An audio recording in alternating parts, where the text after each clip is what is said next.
On s'arrête à présent sur une période sombre de l'histoire, la Seconde Guerre mondiale. Certains se sont distingués en sauvant des Juifs.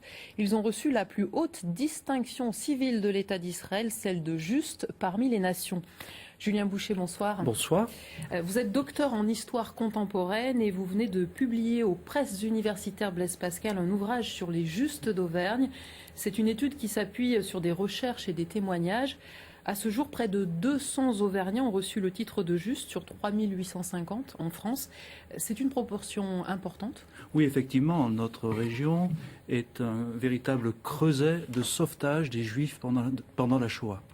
Qui sont ces Justes d'Auvergne? C'est d'ailleurs la question que vous posez en ouverture du livre. Oui, effectivement, la première partie du livre est consacrée à une photographie du Juste d'Auvergne. Alors, le Juste d'Auvergne, c'est d'abord une femme, pour 6 sur 10 d'entre eux, une femme d'une trentaine d'années qui, au péril de sa vie, va sauver une ou deux personnes, en particulier dans les campagnes de nos régions. Vous avez étudié méthodiquement leur âge, leur catégorie socio-professionnelle. Qu'est-ce qu'il en ressort? Beaucoup d'agriculteurs aussi? Oui, effectivement, les trois principales catégories socio-professionnelles sont premièrement les agriculteurs. Alors il faut rappeler quand même qu'à cette époque, les agriculteurs représentent plus d'un tiers de la population active française. Ils sont 30% des Justes d'Auvergne. Ils sont suivis par les gens d'église, qu'ils soient catholiques, protestants, et enfin par les enseignants. De quelle manière ont-ils sauvé des Juifs? Vous distinguez trois grands types d'actions et de secours. Oui. Alors on distingue tout d'abord le passeur de frontière, puisqu'il faut rappeler que le nord de l'Auvergne correspond à la ligne de démarcation. C'est aussi le passeur d'identité. Mais il y a aussi le médiateur, celui qui va chercher, je dirais, un abri pour trouver refuge à une famille.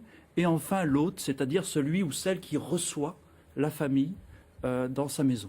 Vous avez essayé de comprendre les motivations de ces gens-là qui prenaient des risques au péril de leur vie. Qu'est-ce qu'il en ressort?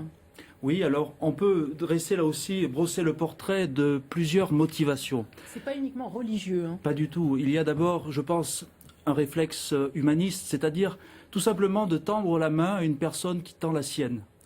Il y a aussi pour certaines communautés rurales de Haute-Loire, je dirais, une tradition d'accueil des enfants et des personnes réfugiées.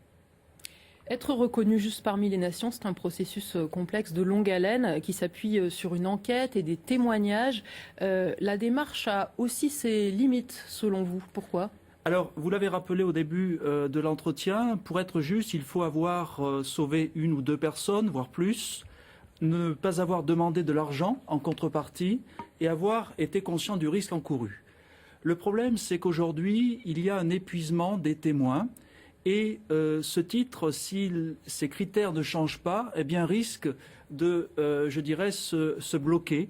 En clair, à la mort du dernier témoin, à la mort du dernier enfant sauvé, le nombre de justes parmi les nations sera stabilisé. Il ne devrait plus beaucoup évoluer actuellement. On estime qu'il y a encore 5 à 10 ans avant, je dirais, la fin de ce processus, effectivement. Vous êtes un spécialiste de l'histoire de la laïcité et des formes de résistance civile. En quoi cet ouvrage peut éclairer le présent, selon vous ? Alors, cet ouvrage peut éclairer nos réflexions du présent parce qu'il pose la question du sauvetage de personnes réfugiées en situation, je dirais, de péril pour la famille, pour, je dirais, des carrières professionnelles.